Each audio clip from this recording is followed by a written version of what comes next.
குற்றமற்றவர் நம்மை பார்த்து கொண்டிருக்கிறார். நம்முடைய குற்றங்களுக்கு அவர் சரியான பதிலை நமக்கு கொடுப்பார். அந்த பதில் வரும்போது நமக்கு மிகவும் வேதனையாக இருக்கும், மிகவும் பயமாக இருக்கும். அப்படிப்பட்டவர்களாய் நாம் இருக்கக்கூடாது. யாரையும் குற்றப்படுத்துவர்களாய் நாம் வாழக்கூடாது. நம்முடைய குறைவுகள் என்ன என்பதை நாம் அறிந்து உண்மையாய் நாம் வாழ வேண்டும். மற்றவருடைய வாழ்க்கையை நாம் எடுத்துக்கொள்ளக் கூடாது.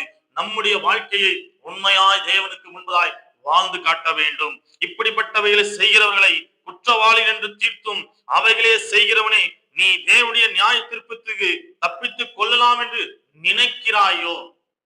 பாருங்க, வேதம் அழகாய் நமக்கு சொல்கிறது, இப்படிப்பட்டவைகளை செய்கிறவர்களை குற்றவாளிகள் என்று தீர்த்தும் அவைகளையே செய்கிறவனே, நீ தேவனுடைய நியாய தீர்ப்புக்கு தப்பித்துக் கொள்ளலாம் என்று நினைக்கிறாயோ? என் அன்புக்குரிய தேவ ஜனமே, இந்த உலகத்திலே பிறந்த எல்லா மனிதனுக்கும் நியாய தீர்ப்பு உண்டு. இந்த உலகத்தில் பிறந்த எல்லா மனிதரையும் ஒரு நாள் நியாயம் தீர்க்க முடியும். அதை நாம் உணர வேண்டும். வேதத்தின்படி தான் ஆண்டவர் நம்மை நியாயம் தீர்ப்பார். ஆண்டவர் தன்னுடைய நியாய தீர்ப்பு எப்படி கொடுப்பார் என்றால், இந்த சத்தியத்தின்படி தான் கொடுப்பார்.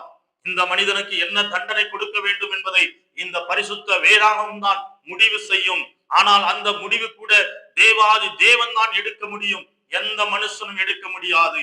ஆனால் ஒவ்வொரு மனுஷனுக்காகவும் ஒவ்வொருவருக்காக நாம் செபிக்க வேண்டும்.